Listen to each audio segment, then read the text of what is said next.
30 Maret Kita akan membahas 1950, pemberontakan Andi Ajis sebenarnya yang Kapten Andi bersumber Ajis dari bersama buku dengan pasukan Sejarah yang ada di Nasional bawah Indonesia 6 komandannya karya Marwati sudah Junot menggabungkan Puspanegoro diri dan dengan Apris kawan-kawan. pada upacara resmi di depan Letnan Kolonel A.J. Mokogitna, Ketua Komisi Militer dan Teori Indonesia Timur. Kapten Andi Ajis adalah bekas ajudan Presiden NIT di Makassar. Ternyata, kurang dari 1 minggu setelah penggabungan itu, Andi Ajis melakukan pemberontakan. Motifnya adalah menolak masuknya Apris yang berasal dari TNI Makassar. Pada waktu itu, situasi politik di Makassar memang tidak stabil. Akibatnya demonstrasi dari dua kelompok yang berseragam.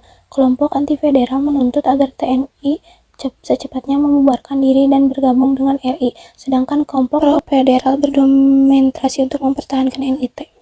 5 April 1950, dalam suasana politik yang cukup tegang, itu terdengar berita bahwa pemerintah RIS mengirimkan kira-kira 900 pasukan Apris yang berasal dari TNI ke Makassar untuk menjaga keamanan. Kesatuan TNI Apris di bawah pimpinan Mayor Hafi Worang. Berita ini mengkhawatirkan pasukan bekas KNIL yang akan terdesak oleh pasukan baru yang akan datang itu.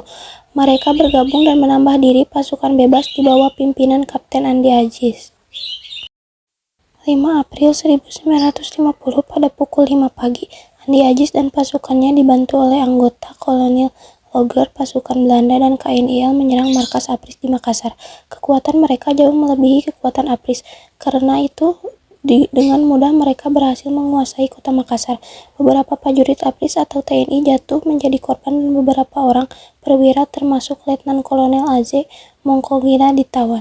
7 April 1950, untuk menghadapi pemberontakan Andi Ajis, pemerintah memutuskan untuk mengirim pasukan ekspedisi ke Sulawesi di bawah pimpinan Kolonel A.E. Kawilarang. 8 April 1950, pemerintah mengultimatum Andi Ajis agar malam waktu 2 kali 24 jam melaporkan diri ke Jakarta untuk mempertanggungjawabkan perbuatannya. Ia juga diperintahkan mengonsinyasi pasukan, mengembalikan senjata yang mereka rampas dan membebaskan semua tawanan. Ultimatum itu ditanggapi Andi Ajis setelah batas waktu terlampaui selama 3 hari. Ia berjanji akan ke Jakarta pada tanggal 13 April 1950. Akan tetapi desakan Sumokil janji itu diingkarinya dan karena itu ia dianggap berontak. 15 April 1950, Andi Ajis menyerahkan diri kepada Letnan Kolonel Mokogitna, kemudian dibawa ke Jakarta untuk diadili. Di samping kekuatan Angkatan Darat, Angkatan Laut, dan Angkatan Udara, pihak kepolisian pusat di Jakarta mengerahkan 2 kompi mobil berigi yang berasal dari Jawa Tengah.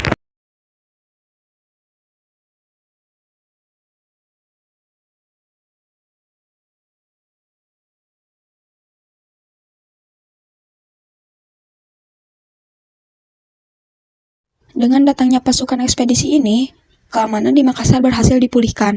Akan tetapi, situasi aman itu tidak berlangsung lama, sebab di dalam kota masih terdapat pasukan KL dan KNIL yang menunggu penarikan keluar kota Makassar.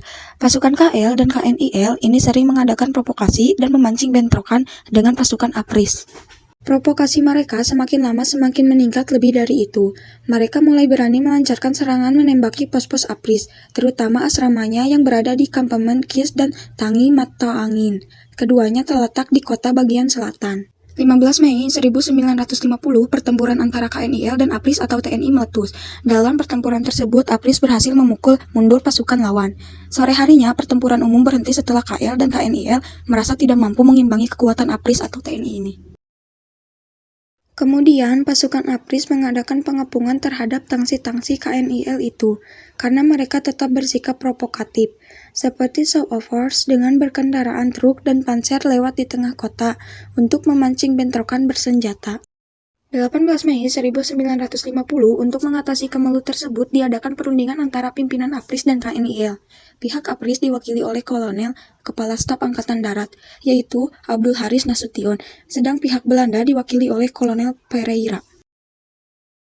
Dalam perundingan itu disepakati untuk melakukan penjagaan bersama oleh polisi militer dari pihak Apris atau TNI, dari MP, Militer Politik, dari pihak KNIL di daerah tangsi-tangsi KNIL. Di daerah tersebut KNIL tidak boleh keluar dan sebaliknya prajurit Apris tidak boleh masuk.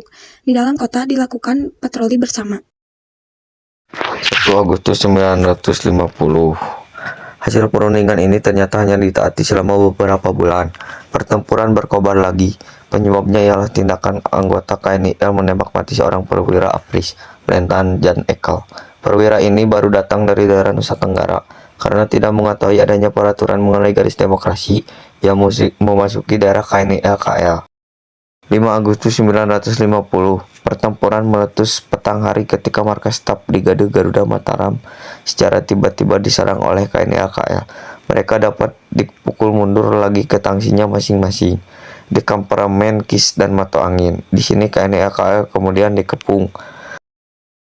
Serangan umum dilakukan oleh APRIS dengan mengikut sertakan unsur-unsur infanteri maupun artileri, serta kekuatan udara dan laut. 8 Agustus 1950, KNIL KL sudah sangat lemah. Menyadari kedudukannya yang sangat kritis, KNIL minta berunding. Perundingan diadakan antara Kolonel AE Kawilarang dan Mayor Jenderal Staf Propeller dan KNIL. Hasil perundingan ini ialah kedua pihak setuju menghentikan tembak-menembak dan dalam waktu 2 hari pasukan KNIL halus sudah meninggalkan Makassar.